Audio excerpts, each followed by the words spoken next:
فأعوذ بالله من الشيطان الرجيم بسم الله الرحمن الرحيم فقلت استغفروا ربكم إنه كان غفارا. حضرات محترم، نبی مکرم صلی اللہ علیہ وآلہ وسلم نے ارشاد فرمایا، جب آدمی کوئی گناہ کرتا ہے تو گناہ کرنے سے انسان کے دل کے اوپر ایک کالا نقطہ لگ جاتا ہے. اگر وہ بندہ توبہ کر لے، اللہ تعالیٰ سے معافی مانگ لے تو وہ ختم ہو جاتا ہے سیاہ نقطہ. لیکن اگر وہ بندہ توبہ نہیں کرتا اور پھر کوئی اور گناہ کر لیتا ہے، پھر کوئی اور گناہ کر لیتا ہے، تو ہر گناہ پہ نقطہ بڑھتا چلا جاتا ہے حتیٰ کہ اس کا دل کالا ہو جاتا ہے. تو قرآن مجید میں اللہ رب العزت نے ارشاد فرمایا، کلا بل ران علی قلوبہم ما کانوا یکسبون، کہ دل زنگ آلود ہو جاتے ہیں انسانوں کے گناہوں کے سبب. اور جب دل زنگ آلود ہو جاتے ہیں تو دل فقست قلوب، دل سخت ہو جاتے ہیں. کتنے سخت ہوتے ہیں کہ وہ پتھر کی طرح سخت ہوتے ہیں. فرمایا وہ پتھر سے بھی زیادہ بسا اوقات سخت ہو جاتے ہیں.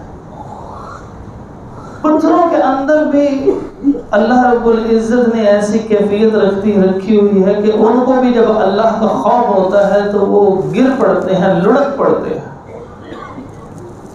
پتھروں کے اندر سے بھی پانی نکل پڑتا ہے، چشمے جاری ہو جاتے ہیں. اس کا دل گناہ کر کر کے اتنا سخت ہو جاتا ہے کہ اس کے آنکھ کو ایسا پتھر بنا دیا جاتا ہے کہ اس سے آنسو نہیں نکلتا.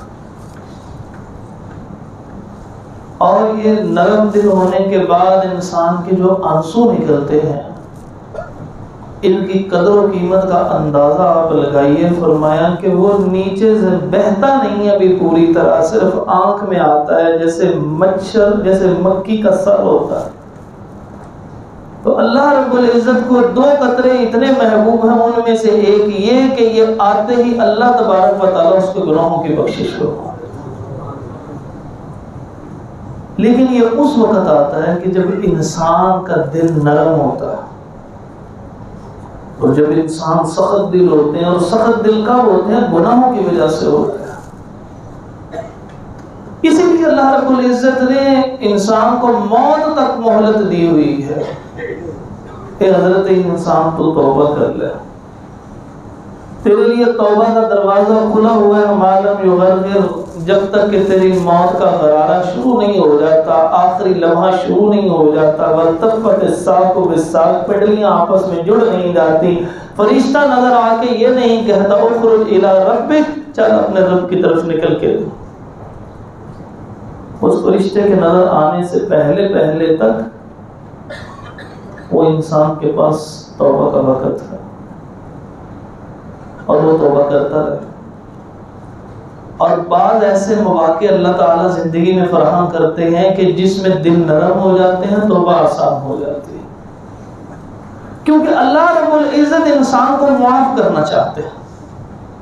اللہ تعالیٰ نے حکم دیا، نبی عبادی انی انا الغفور الرحیم. اے محمد کریم صلی اللہ علیہ وسلم، ان کو، میرے بندوں کو میرے بارے میں یہ خبر دے دیجئے، انی انا الغفور الرحیم، میں سب سے بڑا بخشنے والا، سب سے زیادہ رحم کرنے والا ہوں. میرے بندوں کو بتائیے،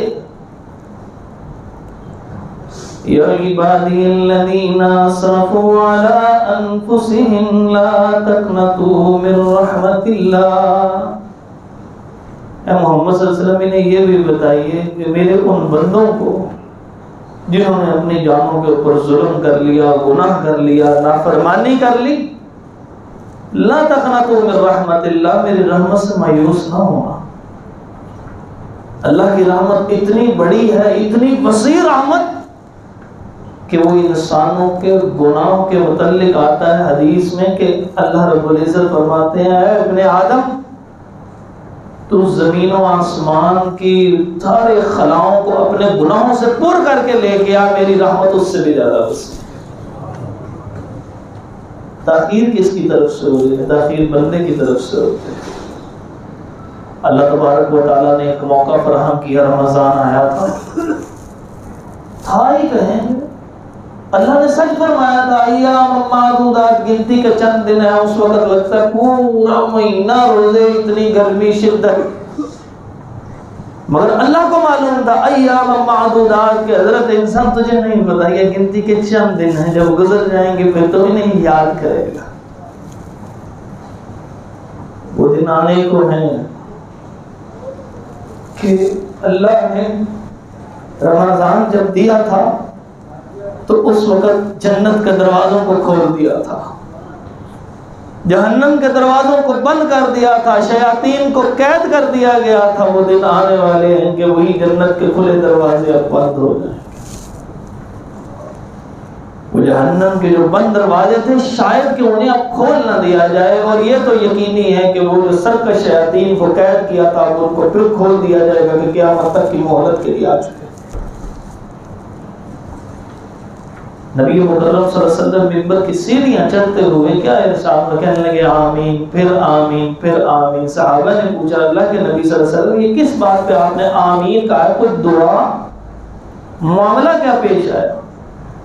کہا جب میں قدم رکھ رہا تھا تو جبرائیل علیہ السلام آئے، انہوں نے کہا اللہ کی لعنت ہو اس شخص کے اوپر کہ جس کی زندگی میں رمضان آیا اور وہ اپنے اللہ سے اپنی بخشش نہ کروا سکا۔ ہم تو اتنے پریشان ہیں۔ نبی مکرم صلی اللہ علیہ وسلم نے ارشاد فرمایا تھا وَلِلَّهِ يُتَقَاءُ مِنَ النَّارِ وَذَلِكَ كُلَّ لَيْلَةٍ، اللہ تعالیٰ ہر رات لوگوں کو جہنم سے آزاد فرما رہا ہے۔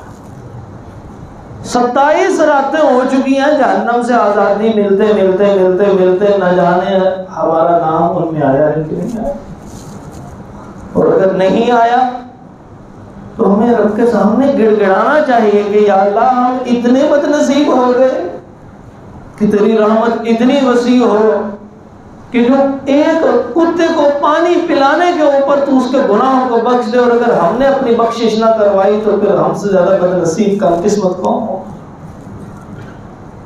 اب کبھی چشم تصور سے منظر دیکھیں، لوگ جا رہے ہیں جنت کی طرف، دائیں ہاتھ میں نامہ اعمال پکڑے ہوئے،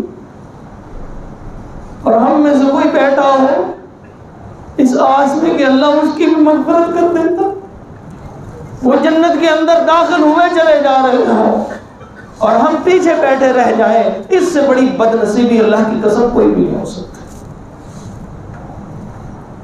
کہ لوگ جنت کے اندر جا رہے ہیں۔ 8 دروازے، ایک ایک دروازے کی چوکھٹ اتنی بڑی ہے، فرمایا کہ بین مکہ و بصرہ، مکہ اور بصرہ شام کے، یہ شام کا ایک شہر ہے، اتنا فاصلہ، یہ 1200 کلومیٹر تقریباً بنتا ہے موجودہ، اور فرمایا انسان 70 ہزار انسان اپنے ہاتھوں میں ہاتھ ڈال کے ایک قدم اکٹھا اندر رکھیں تو دروازے کی کتنی چوڑائی ہے؟ 8 دروازے، 5.5 لاکھ بندہ ہر سیکنڈ اندر داخل ہو سکتا ہو، اور اگر ہم ان میں داخل نہ ہو سکے تو پھر ہم سے بڑا بد نصیب کون؟ اللہ اکبر۔ انسانوں سے جب کوئی غلطی ہوا جایا کرتی تھی تو وہ گناہوں کے اس بات کے اوپر رب سے توبہ کر لیا کرتے تھے۔ کوئی بھول جاتا ہے، جان کے نہیں کرتا، ذہن سے حذف ہو جاتا ہے۔ آدم علیہ السلام فرمایا فنسیا آدم علیہ السلام کے ذہن سے بات حذف ہو گئی کہ اللہ نے حکم دیا تھا اس درخت کے قریب نہیں جانا، فنسیا آدم بھول گئے۔ فرمایا جب بھول گئے، انہیں اپنی غلطی کا احساس ہوا کہ میں تو بھول گیا اور رب نے مجھے یہ حکم دیا تھا، وہ اللہ تعالیٰ کے حضور گر گڑانے لگے۔ فتلقى آدم من ربه، اپنے رب سے کلمات کو خود سیکھا، یا اللہ مجھے کوئی چیز بتا میں تیرے سامنے اظہار کروں تو میری توبہ قبول کرو۔ رب تعالیٰ نے ان کو توبہ کے کلمات بتائے، ربنا ظلمنا انفسنا وان لم تغفر لنا وترحمنا لنكونن من الخاسرین۔ اے اللہ ہم نے اپنی جانوں پر ظلم کر لیا، اے مالک الملک اگر تو نے ہمیں معاف نہ کیا، ہم پہ رحم نہ کیا، ہم خسارہ پانے والوں میں سے ہو جائیں گے۔ فتاب علیہ، اللہ رب العزت نے ان کی توبہ قبول کرو۔ جناب یونس علیہ السلام کو کہا تھا اللہ رب العزت نے کہ جب قوم ماننے سے انکار کر کے پوری کی پوری قوم کوئی بھی نہیں مان رہا ان کو، تو کیا کہا تھا کہ ان کو بتا دیجیے کہ یونس علیہ السلام کو کہا تھا 3 دن کے بعد عذاب آئے گا، لیکن بتانا نہیں ہے انہیں۔ یونس علیہ السلام بھول گئے، انہوں نے رب کے اس حکم کو جو نہیں بتانا تھا وہ اپنی قوم کو بتا دیا کہ 3 دن کے بعد تم پر عذاب آنے والا ہے، کر لو جو کچھ تم نے کرنا ہے۔ اب جس عذاب سے وہ تمہیں ڈراتا تھا، تم طلب کیا کرتے تھے جاؤ لڑ کے آؤ، عذاب وہ آنے والا ہے 3 دن کے بعد۔ یہ کیا ہے کہ چل پڑے، بستی چھوڑنے کا بھی حکم نہیں ہوا لیکن چل پڑے۔ جب چلے کشتی میں سوار ہوئے، کشتی ڈولا کھانے لگی، فصاحما، انہوں نے ایک قرآن اندازی کی، انہوں نے کہا ایک بندہ جو کوئی ہوگا کہ جس سے اللہ ناراض ہے اس وقت، وہ کشتی میں ہے، قرآن نکالتے ہیں، جس کا نام نکلے گا وہی اس کو دریا گرد کر دیں گے تاکہ باقی کشتی والے محفوظ ہوں۔ قرآن نکالا جناب یونس علیہ السلام کے نام پہ، اللہ کے پیغمبر ہیں۔ انہوں نے کہا یہ کیسے ہو سکتا ہے، یہ تو ہم میں سب سے زیادہ نیک ہے، پھر قرہ، 3 دفعہ قرہ۔ انہوں نے کہا لگتا ہے اللہ مجھ سے ناراض ہے، اور انہوں نے سمندر کے اندر چھلانگ ماری۔ اللہ رب العزت نے ایک مچھلی کو حکم دیا ہوا تھا، فالتقمہ الحوت، وہ آئی مچھلی اور انہوں نے ایسے جب ماری ساتھ ہی ان کو اپنے پیٹ کے اندر لے لیا۔ مچھلی کا پیٹ ہو وہاں پر کتنی حرارت ہوگی، مگر رب کو کچھ اور منظور تھا۔ وہاں پر رہے، ایک کچھ دن رہے، وہاں پہ اپنے رب کو پکارنے کے لا الہ الا انت سبحانک انی کنت من الظالمین، اے اللہ تیرے علاوہ کوئی معبود نہیں ہے، تو پاک ہے، غلطیاں ہمارے سے ہوتی ہیں۔ جیسے نبی صلی اللہ علیہ وسلم نے فرمایا جب انسان اللہ تعالیٰ کی تعریف کرے دعا کرتے ہوئے اور درود پاک پڑھ لے اور اس کے بعد یہ لفظ ادا کرے لا الہ الا انت سبحانک انی کنت من الظالمین کہہ دے، دل کی عطا گہرائیوں سے اپنے جرائم کا اقرار کر لے ایک دفعہ اور اللہ کی توحید کا اقرار کر لے، فرمایا اب جو دعا مانگے گا رب اس کی دعا قبول فرمائے گا۔ تو انہوں نے مچھلی کے پیٹ میں جب یہ دعا مانگی تو مچھلی نے ان کو اللہ کے حکم سے باہر اگل دیا، وہ اندر کمزور ہو چکے تھے، اللہ نے فرمایا کہ ان کو کٹو کی بیل کے قریب والے علاقے میں اگل دیا گیا اور وہاں سے وہ کھاتے رہے، پھر اس کے بعد دوبارہ اللہ نے ان کو صحت عطا فرمائی۔ کہ اپنے گناہوں، اپنی غلطی کسی بھی قسم کی ہو جائے، چاہے بھول کی ہو، انبیاء سے بھول کی ہوتی ہے، یہ بھول چوک ہوتی ہے، اس کو گناہ نہیں کہتے انبیاء والی بات کو، بھول گئے تو جب بھول گئے تو اپنے رب کے سامنے پھر بھی اقرار کرنا پڑے گا لا الہ الا انت سبحانک انی کنت من الظالمین، اے اللہ تو پاک ہے، تو وحدہ لا شریک ہے، تو غلطیوں سے مبرہ ہے، میرے سے غلطی ہوئی ہے، میں بھول گیا تھا، ظلم میں ظلم کر بیٹھا تھا اپنی جان کے اوپر۔ پیچھے سے قوم کو جب پتہ لگا وہ یونس علیہ السلام نبی وہ چلے گئے ہیں جن کا ہم مذاق اڑایا کرتے تھے، اور ابھی ایسا تو کبھی نہیں ہوا کہ ہم نے سنا ہو کہ جب کوئی نبی اس کی قوم سے چلا جائے اور وہ قوم بچ چکی ہو، جانتے بوجھتے لوگ تھے یہ سب۔ تو بادشاہ کہنے لگا کہ تم سب لوگوں کو اکٹھا کرو، وہ ایک کھلے میدان میں چلے گئے کہ اجتماعی گناہوں میں ملوث قوم جب توبہ کرے، انفرادی نہیں پھر اجتماعی توبہ کی ضرورت پڑتی ہے۔ تو وہ سارے کے سارے اکٹھے ہو گئے، بادشاہ نے حکم دیا، مفسرین نے لکھا کہ ان کی جو مائیں تھیں ماؤں سے بچوں کو جدا کر دیا گیا تاکہ بے قراری بڑھ جائے، شدید بے قراری کا عالم ہو جائے، اور ماں جس وقت بچے سے جدا ہوتی ہے اس کی بے قراری ایسی ہوتی ہے اس کو کبھی چین نہیں آتا۔ رسول اللہ صلی اللہ علیہ وسلم بھی جب نماز پڑھا رہے ہوتے تھے تو وہ بچہ رونے کی آواز سنتے تو نماز کو مختصر کر دیا کرتے تھے کہ ماں بے قرار ہے، اور جب وہ علیحدہ ہو گئے اپنے تصور کرنے لگے کہ اب کوئی عذاب آنے ہی والا ہے، اجتماعی توبہ کی۔ اللہ رب العزت ارشاد فرماتے ہیں ہم نے جب کسی قوم کے اوپر عذاب کا فیصلہ کر لیا کبھی ان سے عذاب کو دور نہیں کیا، کوئی نہ کوئی عذاب ان کی اجتماعی ہلاکت کے لیے بھیجا۔ کبھی تو جعل عالیہا سافلہا، اٹھا کے زمین کو ایسے الٹا پٹک دے دیا، کسی وقت امطرنا علیہم حجارۃ من سجیل، اوپر سے نامزد پتھر پہ لکھا ہوتا تھا کس کے سر پہ جا کے لگنا ہے، وہ مار دیتے تھے. کبھی کوئی عذاب کبھی کوئی عذاب، سارے ہلاک کیے. فرمایا الا قوم یونس لما آمنوا کشفنا عنہم العذاب الخزي فی الحیات الدنیا، کہ جب وہ ایمان لے کے آئے توبہ کی تو اس کی اجتماعی توبہ پہ رب اتنا راضی ہوا کہ پوری کی پوری قوم کو معاف فرما دیا. اللہ بڑا ہی بخشنے والا ہے، ہم پیچھے رہ گئے. صحیح بخاری کی ایک روایت میں آتا ہے کہ نبی مکرم صلی اللہ علیہ وآلہ وسلم نے دیکھا کہ ایک عورت کچھ قیدی لائے گے، قیدیوں میں کچھ عورت بھی تھی، ایک عورت بھی تھی. وہ عورت کبھی ادھر بھاگتی ہے کبھی ادھر بھاگتی ہے، بھاگتے بھاگتے اس بچے کو دیکھ اس کو دیکھ اس کو دیکھ، اچانک اس کو ایک بچہ نظر آ جاتا ہے. وہ جلدی سے اس کو اٹھاتی ہے، وہ ماں ہوتی ہے اس بچے کی، وہ جلدی سے اس کو سینے سے نکال کے میں دودھ پلانے لگ پڑتی ہے. اور اتنی خوش ہوتی ہے کہ مجھے میرا بچہ مل گیا، کہتی ہے ابھی وہ. تو نبی مکرم صلی اللہ علیہ وسلم نے ارشاد فرمایا کہ کیا تمہارا خیال ہے کہ یہ عورت اپنے بچے کو آگ میں پھینک سکتی ہے؟ اتنا پیار کرنے والی. صحابہ نے کہا نہیں اللہ کے نبی صلی اللہ علیہ وسلم. اور میں اللہ اس سے بھی زیادہ محبت کرتا ہے انسانوں سے، اس سے بھی زیادہ پیار کرتا ہے. اور پھر بھی اگر وہ ایسے کام کر لے کہ جس کی وجہ سے اس کے اوپر جہنم کی آگ واجب ہو جائے تو وہ کون سے بڑے گناہ ہوں گے. وہ شیطان نے کیا کہا تھا کہ یا اللہ میں اس کو گمراہ کروں گا، تیری اس آدم کی اولاد کو گمراہ کرتا رہوں گا. تو اللہ رب العزت نے بھی چیلنج کے طور پہ کیا بتایا تھا کہ وہ گمراہ، نیک بندے گمراہ نہیں ہوں گے، اور موت تک کے لیے توبہ کا دروازہ کھلا رکھ دیا گیا. یہ بھی چند دن رہتے ہیں. یہ کاش کہ اللہ رب العزت ہمیں ان لوگوں میں شمار فرما لے کہ جن کو اللہ رب العزت نے معاف فرما دیا. پہلے زمانوں کے اندر ایک ڈاکو ہوتا تھا، رستے کے اندر لوٹتا تھا. اس نے پوری فوج بنائی تھی اپنی، کوئی ایک قافلہ نہیں جانے دیتا. اور یہ ڈاکہ اتنی سخت سزا ہے، اسلام میں سب سے زیادہ جو سخت سزا دی گئی ہے نا، جو شدید قسم کی سخت سزا ہے، وہ سخت سزا کون سی ہے؟ سخت سزا جو ہے وہ ڈاکے کی سخت سزا. ایک ہاتھ کاٹ دو، ایک پاؤں کاٹ دو.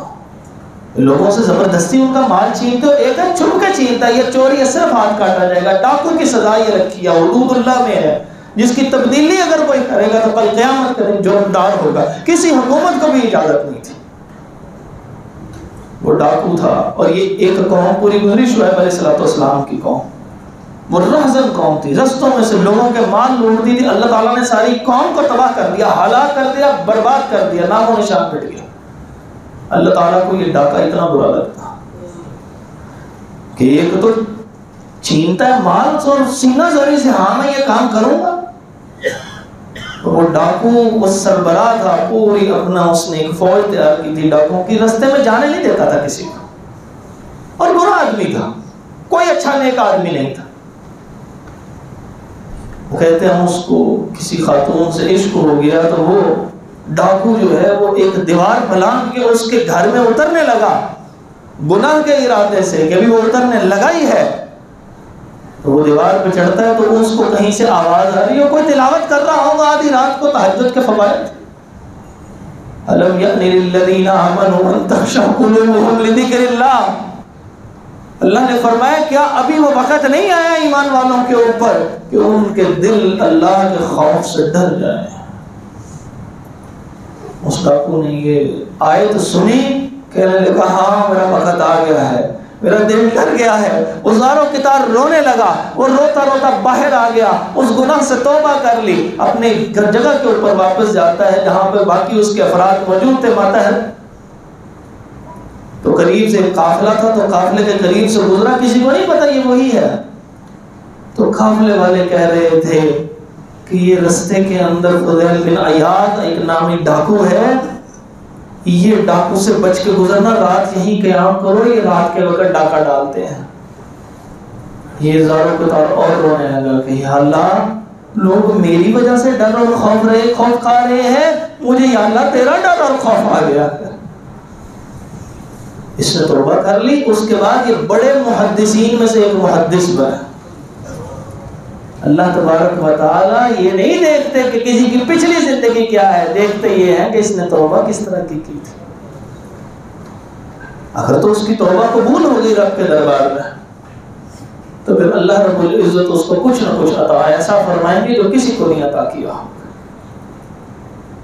لوگوں کو خوف ہوتا تھا۔ حضرت ابو بکر صدیق رضی اللہ تعالی عنہ نیچے گرے ہوئے تنکوں میں سے ایک تنکے کو اٹھا کے کہنے لگے اے کاش ابو بکر یہ تنکا ہوتا، اے کاش اڑتی چڑیا کو دیکھ کے کہنے لگے یہ چڑیا ہوتی کہ جس کو کوئی حساب نہ ہوتا، اے کاش ابو بکر کو اس کی ماں نے جلانا ہوتا۔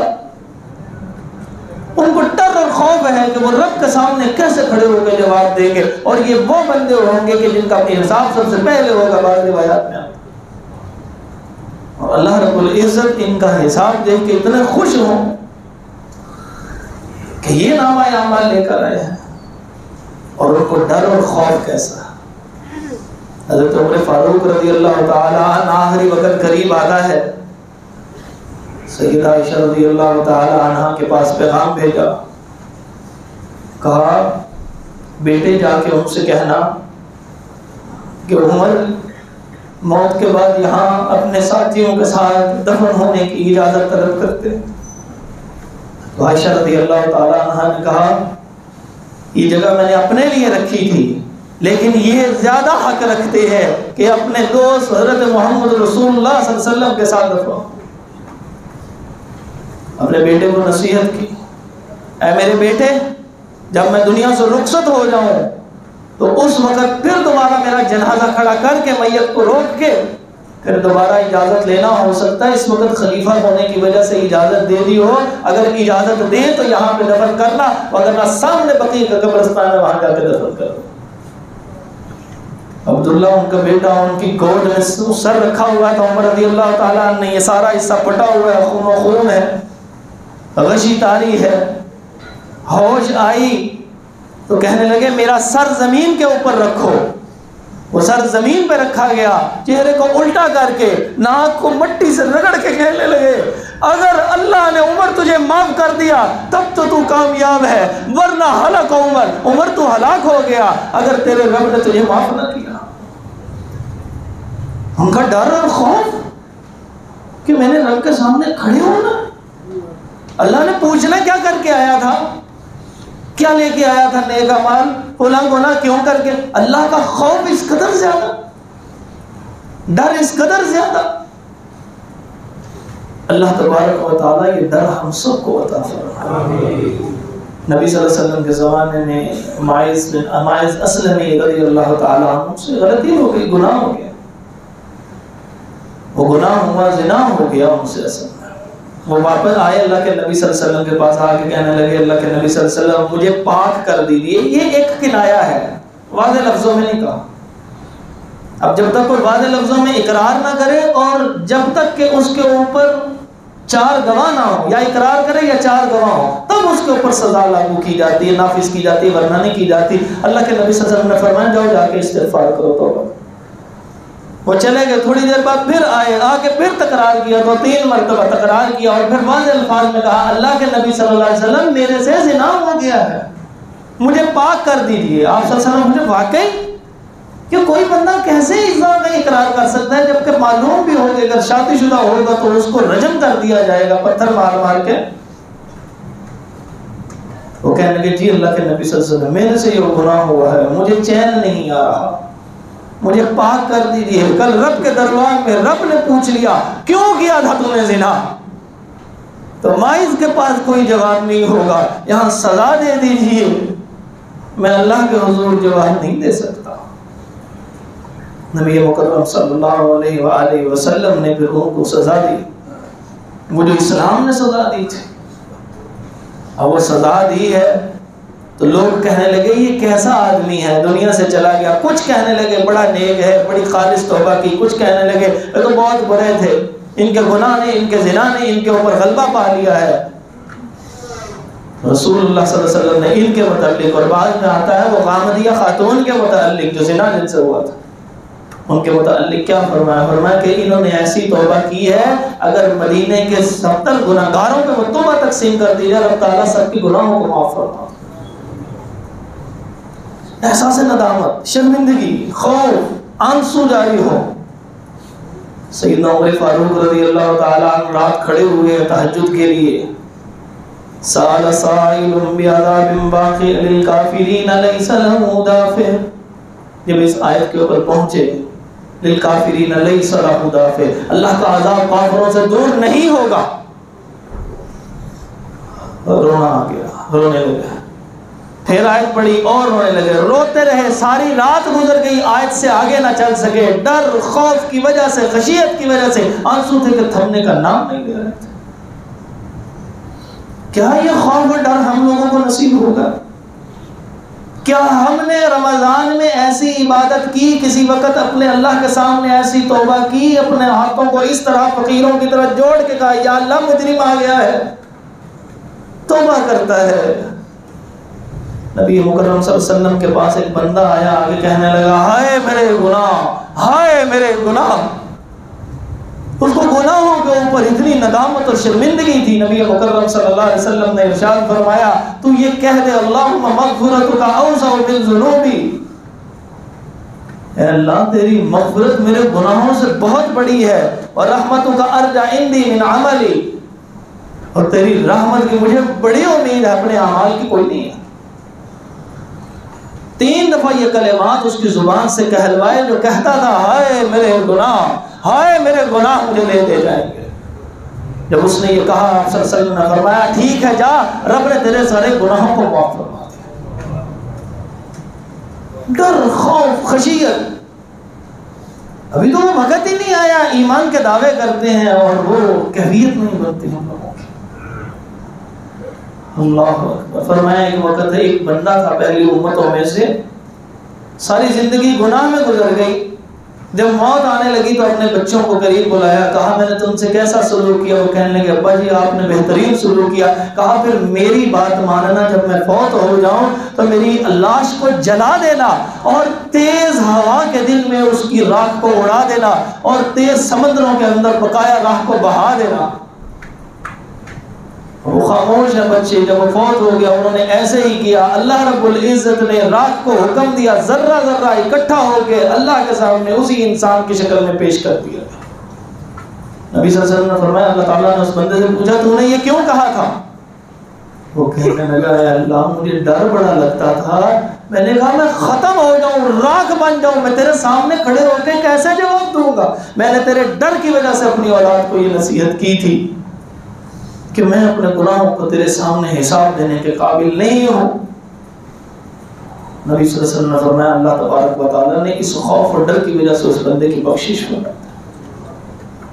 اللہ تعالیٰ کو اتنی بخشش کرنے والا، اتنی رحمت کرنے والا، جو گناہگاروں کو کہتا ہے ڈپریشن میں نہ جانا، پریشان نہ ہونا، لا تقنطوا من رحمت اللہ، رب کی رحمت سے مایوس نہ ہونا. ابھی جب انسان کوئی گناہ کرتا ہے حدیث میں آتا ہے اللہ تبارک و تعالیٰ اس کے گناہ کو لکھنے نہیں دیتے. یہ جو کرامن کاتبین یعلمون ما تفعلون، یہ جو کاتب ہے، لکھنا جن کی ڈیوٹی ہونے کی وجہ سے ان کا نام کاتب ہے، ان کو اللہ رب العزت نے منع کیا ہوا ہے جب بندہ گناہ گار گناہ کرتا ہے، گناہ کرنے کے بعد 6 ساعات 6 گھڑیاں اس کا گناہ نہ لکھا کرو. شاید وہ ان گھڑیوں میں یہ توبہ کر لے تو لکھنے سے پہلے ہی اللہ بخشش و مغفرت فرما ہے. اللہ کی رحمت اتنی وسیع، اتنا مہربان.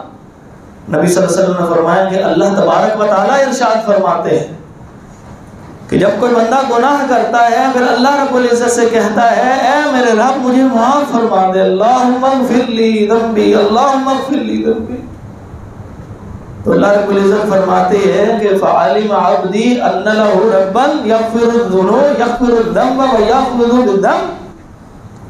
وہ میرے بندے کو یہ پتا ہے کہ اس کا کوئی رب ہے کہ جو اس کو گناہ پہ اس کو چھوڑ بھی سکتا ہے، اس کو گناہ پہ اس کو عذاب بھی دے سکتا ہے. کیا اس بندے کو پتا ہے؟ تو اللہ تعالیٰ اس کی گناہوں کی مغفرت فرما دیتا ہے. فرمایا اس بندے سے پھر گناہ ہوتا ہے وہ گناہ ہوتا ہے، بے چینی آتی ہے، اور رب کے سامنے پھر کھڑا ہو کے کہتا ہے اللہ میرے گناہ معاف فرما دے، پھر کہتا ہے اللہ میرے گناہ معاف فرما دے۔ رب تعالیٰ پھر یہی بات کہتے ہیں کہ میرے بندے کو معلوم ہے اس کا ایک رب ہے جو اتنا طاقتور ہے، جو اس کے گناہوں پہ اس کو پکڑ بھی سکتا ہے اور چاہے تو وہ معاف بھی کر سکتا ہے گناہ کو۔ اللہ تعالیٰ اس کے گناہوں کو معاف فرما دیتا ہے۔ انسان زندگی میں نہیں ایک دن میں 70 گناہ بھی کرتا ہو، 70 بار معافی مانگے، اللہ تعالیٰ اس کے 70 گناہوں کو روزانہ معاف کرنے کو تیار ہے۔ کوئی شانے ہو تو، کوئی قابل ہو تو ہم شانے کئی دیتے ہیں، کوئی مانگنے والا ہو تو ہم اس کو عطا کریں۔ کس کو عطا کریں؟ جو نماز میں تو کھڑا ہوں اس کا دل نہ لگ رہا ہو، وہ پڑھ تو رہا ہوں اللہم باعث بینی و بین خطایا، اے اللہ میرے اور میرے گناہوں کے درمیان مشرق و مغرب جتنا پوٹ ڈال دے، مجھے نہیں چاہیے یہ گناہ آئندہ زندگی کے لیے، لیکن اس کا دل ہی حاضر نہ ہو۔ وہ اپنی زبان سے الحمدللہ رب العالمین کا جملہ کہے، اللہ آگے سے کہے حامدنی عبدی، میرے بندے نے میری تعریف کی، لیکن بندے کو پتہ ہی نہیں ہے کہ اس نے کہا کیا ہے۔ اللہ رب العزت تو اتنی بخشش فرمانے والے ہوں، لیکن انسان وہ کوئی رویہ اچھا اختیار نہ کرتا ہو، تو اسی وجہ سے تو اللہ رب العزت نے ایک مقام پہ قرآن میں فرمایا وَمَا قَدَرُ اللَّهَ حَقَّ قَدْرِهِ، اللہ کی تو تم نے پہچان ہی نہیں کی، اور کتنا عظیم تھا۔ اللہ رب العزت سے دعا ہے کہ ان گزرتی ہوئی گھڑیوں میں اللہ ہمارے گناہوں کو معاف فرما، جو دنیا سے رخصت ہو گئے اللہ ان کے گناہوں کو بھی معاف فرما۔ رب تعالیٰ نے کسی سے نہیں پوچھنا، کسی کے سامنے اللہ جواب دے نہیں ہے، اللہ اپنے خاص فضل و کرم سے سب گناہوں کو معاف فرما دے، صغیرہ کبیرہ گناہوں کو معاف فرما دے۔ اقول قولی ھذا استغفر اللہ لی ولکم ولجمیع المسلمین۔